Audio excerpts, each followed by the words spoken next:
Welcome to Barnstable Today. I'm Nick Cortez. The past week was characterized by snow here in town and big political stories at the state and federal levels. And we tackled all of them during our discussions on our daily talk show, Barnstable This Morning. Governor Deval Patrick this week unveiled his fiscal year 2012 budget proposal, which contains $570 million in spending cuts, the largest reduction in 20 years. The governor talked about some of the key features of his proposal at last weekend's Massachusetts Municipal Association annual meeting in Boston, and town manager John Klim was there to take in the news firsthand. On Monday, January 24th, the manager shared with us his thoughts on the governor's proposal, which includes a 7% cut to local aid. Well, it's obvious that the state continues to face financial challenges, and that the governor probably was unlikely to continue protecting local aid since it is such a large percentage of the state budget. And so he spoke on Friday morning before a very large crowd, and he was very upbeat in terms of his desire to continue to partner with communities, but there certainly was some realism in his speech. At the end of the speech, I had an opportunity over the weekend to discuss the matter with Mark Milne.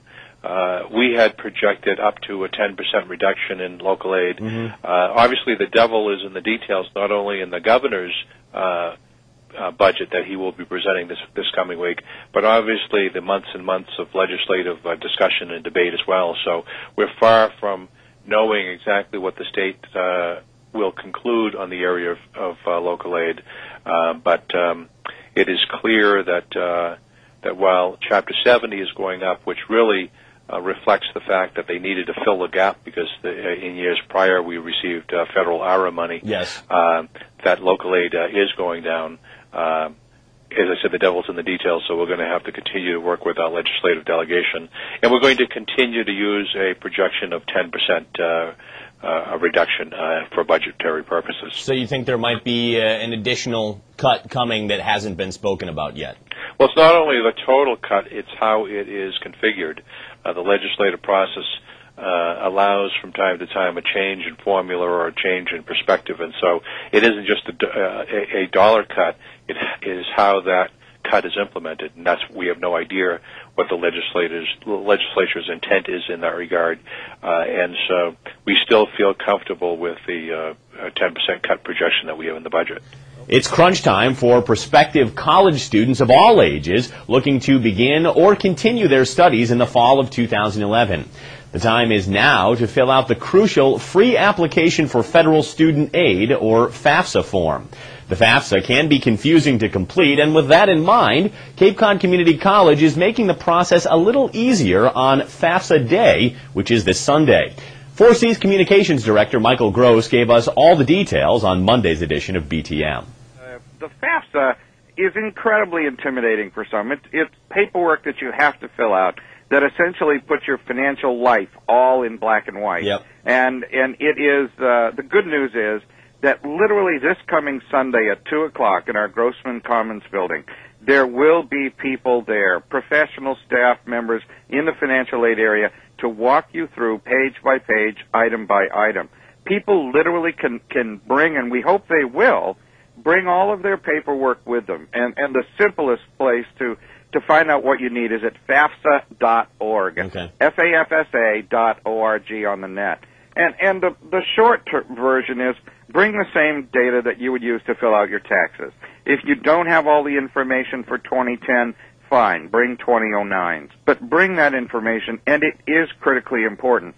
We tend to push this for high school seniors and parents who are going to be filling out that very first one, because the first time through does, like the first time doing your taxes, does seem to be intimidating. Yep. But at the same time, we have a lot of returning adults who are eligible, by the way, for financial aid. This is also one of the frustrations the college has, is that we have over $4.5 million that we hand out every year, and we almost have to beg people to take it, because it's astonishing to us that people always have some excuse for not filling out the form or not applying, or they think they don't deserve it, or the excuses are incredible. But my director of financial aid, Sherry Anderson, We'll have a number of people from all over the state. And by the way, the most important thing about next Sunday is that this isn't only for those who might want to come to Four Cs. No. This is anyone who wants to, the financial aid information to go to college. That's right. Filling out the FAFSA. And it's very, very important. On the national political scene, the big story of the week was President Barack Obama's State of the Union address. On a snowy Thursday, January 27th, State Representative Demetrius Atsalis gave us his analysis of the speech and talked about how the president's theme of winning the future can be accomplished here in Massachusetts. Well, I thought the president did a good job. He obviously is moving to the middle, something that he has to do. The country is obviously clamoring for change. They want to see a different direction, and he's being very astute and doing something that President Clinton did, and he has some good ideas, had a good theme, and the people seem to respond. The polls were pretty favorable about the president's speech. Now, I wanted to ask you about the president's theme and how it applies here in Massachusetts. I'm pretty sure the theme of the speech, because it was a phrase that kept being repeated throughout it, was how to win the future, winning the future. And, of course, the president gave a number of ideas as to how the nation can do that. But how do you think that we can do that here in Massachusetts? Well, in Massachusetts, we've taken great strides. And we always put out a balanced budget, at least we have in the last, I believe, 8 or 9 years, in a budget that's on time. We have to do it here, but the government is going to cut jobs, anywhere between 900 and 1,000 jobs. Yeah. Those are real jobs. Yeah, oh yeah. And it's just going to add to our problems, but something that has to occur. Talking about lowering business taxes and hoping that money those companies are saving, that they'll reinvest back into the business. And those are some of the things that has to happen to get the economy to continue to go in the right direction. I'll be interested in what we, the House, and then what the Senate comes out with. But I believe we're all going to be on the same page, working towards the same goal. We might take different paths to get there, but in the end, there'll be a compromise. We'll get things done. On Friday, January 28th, we welcomed Barnstable High School Principal Pat Clark to BTM. Mr. Clark gave us the rundown of a number of events featuring student musical and dramatic groups. It sparked a conversation about the uncommonly large variety of clubs and programs that the school offers to students who are looking to tap into their creativity.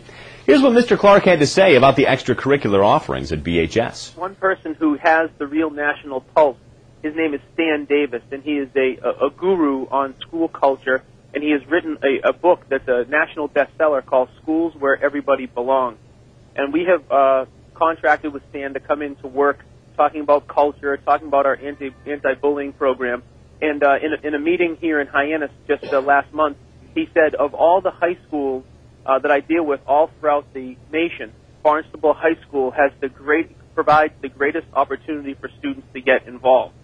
And when people's jaws dropped and said, really? Because this person is all over the country looking at dozens and dozens and dozens of schools. It was really flattering for someone to give us that high a compliment. I think what we have to do is make the programs that are the arts, the music, the drama, the student leadership, the athletics, all of those things that round out the high school experience. We need to make those things budget priorities. We need to make them faculty priorities. And we need to make sure that the whole community knows they're not just nice extras. These are the things that are the passions of students. And when you look at what we do with our award-winning music program, our fine arts, our dramatic arts performance programs, they really are some of the jewels of our community. So we value them. We financially support them. We ask the community to help us support them. And then we have, professional quality theater and music being put out by teenagers. It really is awesome. Remember, if you'd like to see any of these interviews in their entirety, every episode of Barnstable This Morning is available to watch online. You can find them in the town's video archives at town.barnstable.ma.us. Well, that's all for now. Everybody have a great weekend. I'm Nick Cortez, and we'll see you next time on Barnstable Today.